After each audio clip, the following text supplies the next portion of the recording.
ตอนนี้พาทุกคนมาดิ้นบุญบังไฟอยู่บ้านนาปอนเมืองอัศพรแขวงสวรรณเขตเด้อคุณน่ะว้าไม่จะพูดงามเนาะสาวไทยเนาะติดดอกไม้ตอนนี้วางไงล่ะปักสีหน้าเฉยสาวนาปอนงามๆทั้งหมดนี่พี่น้องเอ้ยเดี๋ยวฉะนั้นนี่เขาก็12 โมงนี่เฮาไปแห่นี่ก็เฮาไปหมดเลยชุมโตกันเนาะอันนี้ล่ะเป็นนาทีขายดอกไม้แต่ซื้อสาวมัธยมทั้งหมดเลยนะเมื่อคืนนี่โมนขนาดบ่ผู้เลิศเนี่ยไปเล่งเล่าน้ำเขานะมีอยู่อยู่นี่แหน่ฝนตกแล้วก็นอนย่าเนี่ยไปฟ้อนแอนน้ำเขาอยู่แต่โคอันนี้บ่อย่าเฮ้ออันนี้เถอะตอนนี้ซุ่มเฮากำลังมากินข้าวอยู่เฮิรนบอกกงเดี๋ยวเคทีวีไม่ว่อยนี่ละนี่ทีมงานไอซีหอมแน่บ่จอยแน่นี่เจ้าภาพเป็นคักขนาดบ่คืนนี่สไลด์แต่ว้าวมันเมาเลยโล่เล่อยู่เลยไม่ได้นอนเลยบอสตั้งแต่เมื่อคืนโมนพี่น้องเลยมาเที่ยวบุญบ้านนาป้อนบุญแห่กินเหล้าซ้ำบุญบังไฟโมนกันนั่นมูมาเฮิร์กับเจนมีฮูเมอร์โอ้ไม่ได้โทษน้ำเมาโอ้ได้ถ่ายคลิปนำบ่คืนลิ้นน้ำมูกกงเมื่อคืนนี้เอาลงซองซิเลอร์ซองกันนะนี่คนเมาเลยซองทีวีเมลโวยคืนนี้ได้3 EP โอ้ได้3 คลิปพี่น้องเป็นเรื่องกับเบิ้งเดียวนะอยู่ฮั่นละบ่อย่าลืมไปเบิ้งอยู่ซองเราเนี่ยเด้อเราก็กำลังเริ่มกลับมาลงอีแล้วมาลงนี่เลยได้พี่น้องเลยโซนหลังนี่เฮ็ดโซนมั่นโรยจากเมนต้นแล้วก็กลับมาเฮ็ดอีกโรยราคาตกลูกแปรลาบปั๊บปนอ้อไปหาล้อไทยคลิปบอกว่ากลับมาได้คลิปอยู่นี่มันต้นราคาตกละสบายดีเด้อโคตรโอ้ยเมาแล้วบ่โชคดีเมาเลยโชคเดียวนึงน้ำขาวแล้วเมาไว้ปะน้ำอ้อยเมาไว้โอ้ท่าเองนะเฮ้ยโย่มีผู้สาวท่าไปลุยเข้ามาเลยหลังจากกินข้าวกินปลาแล้วล่ะกับพระเดียวลงไปบุญได้แบบนี้ได้เดี๋ยวผู้เลอพี่ท่านก็เห็นขันใดนี่โค้งคักขนาดขันใดเป็นเหตุขันผู้เลอยังอยู่เฮิร์นกาพระเดียวหันหน้าลงวัดเซลได้ผู้เลอเฮ็ดกิจกรรมที่เลออยู่กาต้องยุติไว้ตอนนี้นะเห็นบ่แต่ละคนเริ่มอุ้มคันลงมาแต่เฮิร์นเพื่อมันพูดแห้งคักนะยังเซลมากบทำสายใหญ่อยู่ในแคมป์วัดนิโรธเขาขายก็โคบแซวสบายดีฮะสบายดี25เด้อนี่เด้อวันนี้มาขายเคิร์กเลยวันนี้เราเป็นแม่ค้าตามมะฮุ่งมานี่อยู่บ้านน้ำปอดเด้อบุญบ้านน้ำปอดมาเที่ยวบุญบ้านน้ำปอดน้ำเดียวสาวผู้ไทยคนงามสาวผู้ไทยกาฬสินธุ์สบายดีคาดมีได้เลยนี่เนาะบุญปังเลิกกับปังนั้นได้มันจะมาหอดไปแม่ล่ะหอดเฮิงตับแล้วล่ะขึ้นกินข้าวเฮินมากงหักกันแล้วเนี่ยจุ๊บชิคเก้นเจอกับบักไฟกูแล้วโตนะมาแต่เฮิงบ่มาแต่วันที่มาหอดวันที่8อ๋อแต่วันที่8ปุ๊บมาหอดยังมือแรกแล้วกะวันก็ไม่ได้เฮ็ดยังเฮ็ดยังก็นอนแล้วก็มีแต่มื้อนี้ล่ะ10 โมงไปมื้อได้ไปม้วนน้ำเดียวป่ะม้วนน้ำเดียวสันเอาไปเบิ่งในวัดก่อนก็อย่าฟ้อนแล้ววันนี้เลิกพูดนี่ของแห่แล้วพ่อแม่พี่น้องของแห่โฮสแห่โบสแล้วโต๊ะสันนี่โอ้จังได้จังหอบแล้วพูดนี่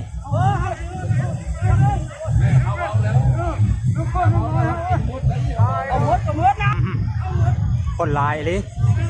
คนที่อยู่หอบเนาะนี่ก็เต็มอยู่คนที่เข้าไปแห่ปุ้ยเขากำลังเยอะแห่น้ำเดียวคนที่อยู่หอบเนาะนี่ก็แสดงว่าเขากะหากระเริ่มแห่ลงมาท่านพอดีพ่อแม่พี่น้องป้าไปเบิ้งน้ำเดียวจักสิเริ่มท่ายแต่มองเลิกคนลายก็ดอท่ายมองเลิกก็มีแต่พวกงามหันกองจะมองเลิกก็ได้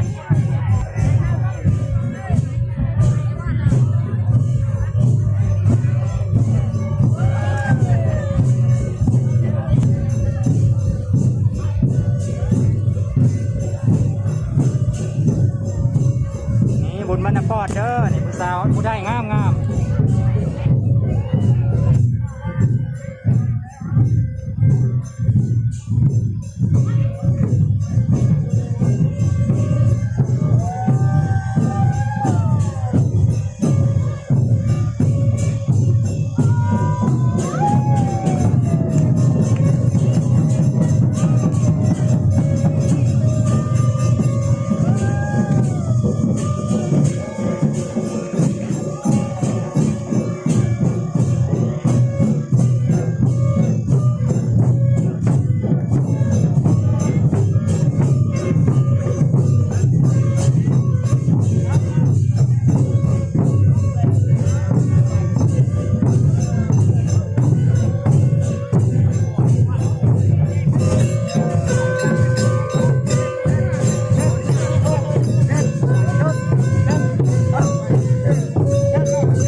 คนร้ายตาย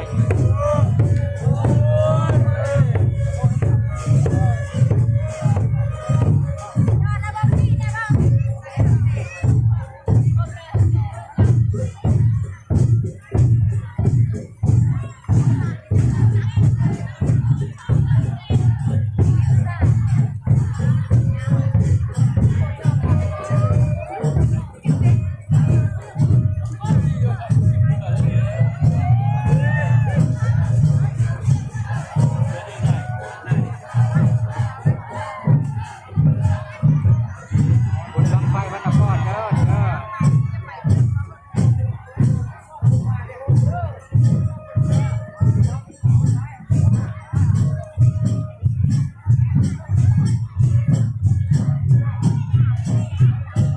เราหลังใจนะแม่ของห้างมันล้วนแล้วตีก็เอาเลย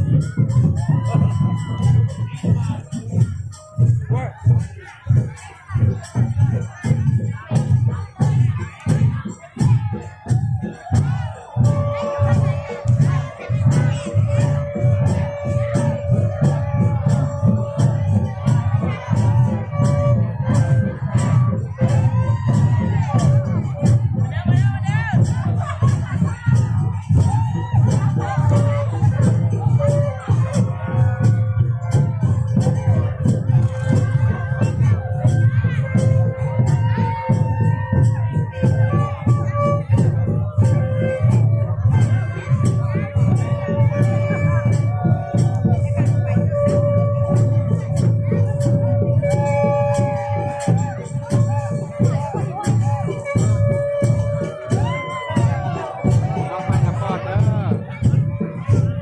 สาวงาม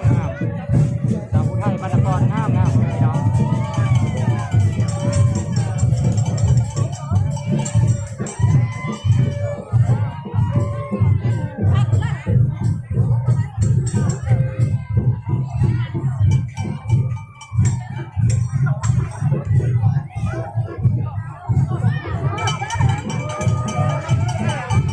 บาดเพิ่นแห่ฮดแห่โบสถ์ไปเลยแล้วเป็นเฮ็ดพิธีทางศาสนาแล้วส่งไฟบ้ายเพิ่นก็มีจุดบังไฟนำได้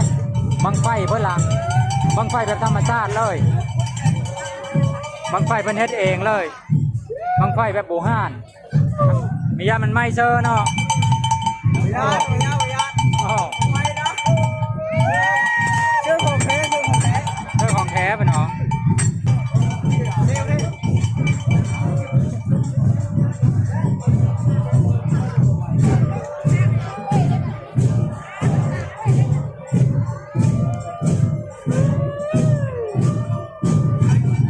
วันนี้ฟอนนำบ่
สุ่มที่ไปได้แห่เนี่ย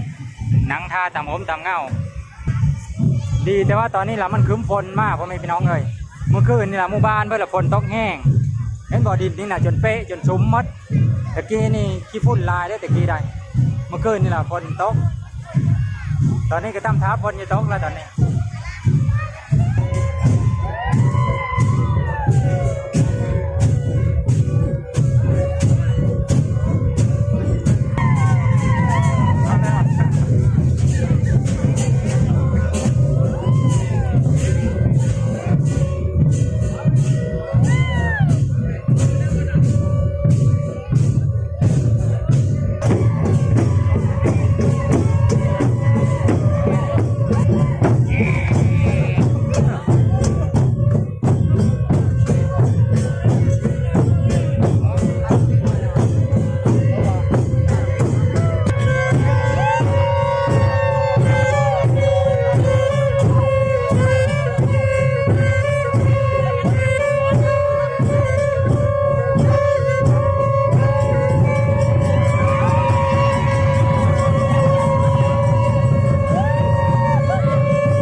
ตอนนี้ยาคู่เพิ่นกำลังฮดส่งอยู่ทุกคนเพิ่นฮดส่งแล้วเพิ่นย่างขึ้นมาหัวแจกนี่หรือว่าสลาองค์ถ้ำนี่คนกี่เล่ากะละนอนเป็นสะพานเด้อเพิ่นเดี๋ยวเพิ่นเย็บขี้ดิน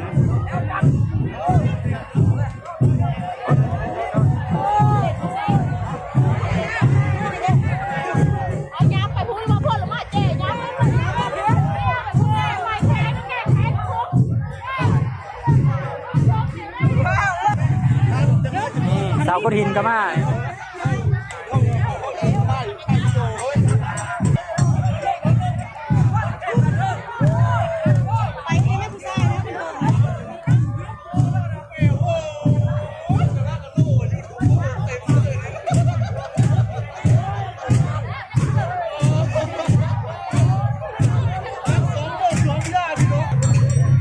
ยูทูบไลน์ขนาดนี้มีว่าแต่ฟังพ้นแห้งเล่นๆอยู่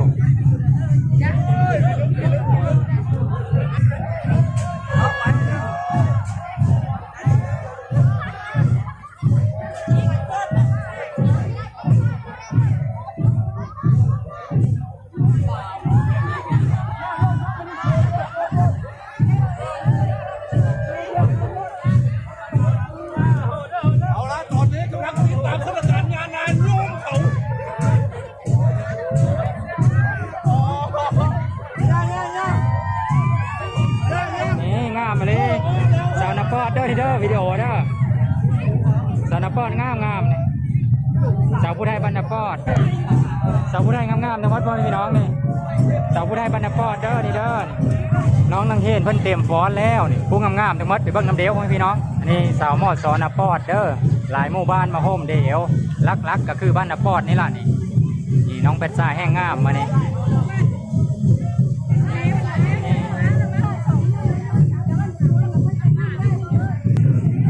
ตอนนี้เราเพิ่นกำลังจัดแถวเต็มแถวฟ้อนอยู่ครูอาจารย์เพิ่นกำลังจัดแถวเพื่อเป็นระเบียบเรียบร้อยทักแน่ยังฟ้อนอ๋อสาวบ้านบึงก็มาเนี่ยสาวบ้านบึงพะเนาะน้องล้านบึงพะเนาะก็มานี่เริ่มฟ้อนแล้วพ่อพี่น้องโอ้ยสาวผู้ไทยพี่ละงามก็ได้อันนี้โอ้กำลังเริ่มฟ้อนแล้วพ่อพี่น้อง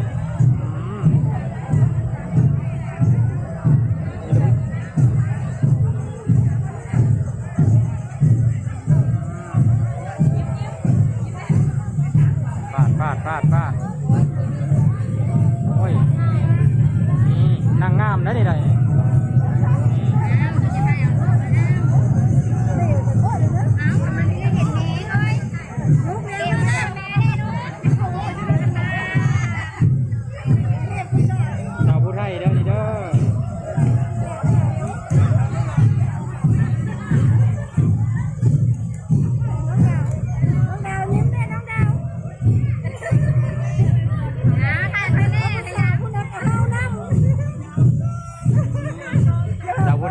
ฟ้อนงามงาม เอายิ้มได้แล้ว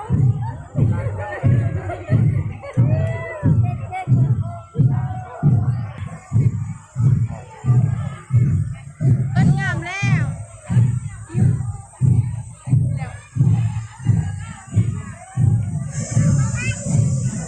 กองก็อยู่ไกลก็ได้มีข้อได้ยินไปเลยฟ้อนก็เลยไม่ได้อารมณ์ไปเลยพ่อแม่พี่น้องเอ้ยกันถ้ากองอยู่ก็เคอนี่แห้งฟ้อนงามกว่านี้ละเนาะ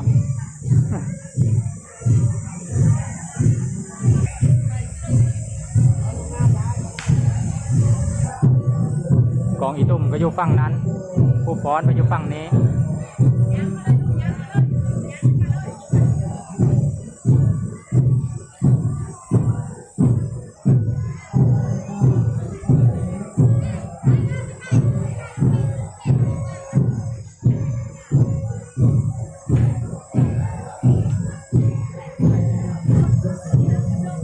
ผู้ฟ้อนตำหลังนี่ก็คืออาจารย์ผู้อยู่วงหลังผู้ที่ฟ้อนงามๆอันนี้ผู้อาจารย์เพิ่นสอนเนี่ยฟ้อนงามๆนี่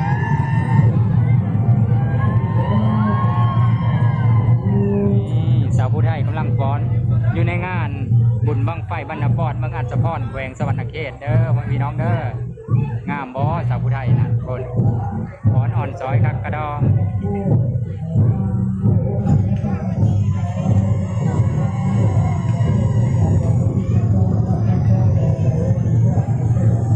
บดเกิดมันสุคน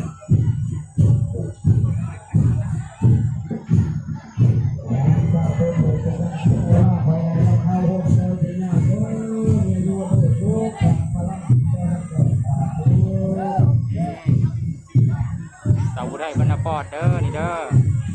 ฟ้อนงามงาม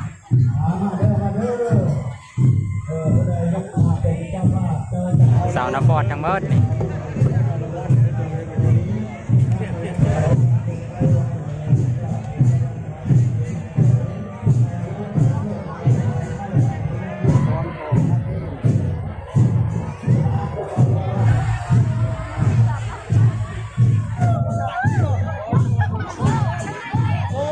เดี๋ยวเราติดตามส้มอีกคลิปหนึ่งเด้อเพิ่นสิเอาบังไฟเข้ามาแห่อยู่ในวัดนี้แล้วก็เอาไปจูดอยู่ตรงไหนตรงหน้าพุ่นละ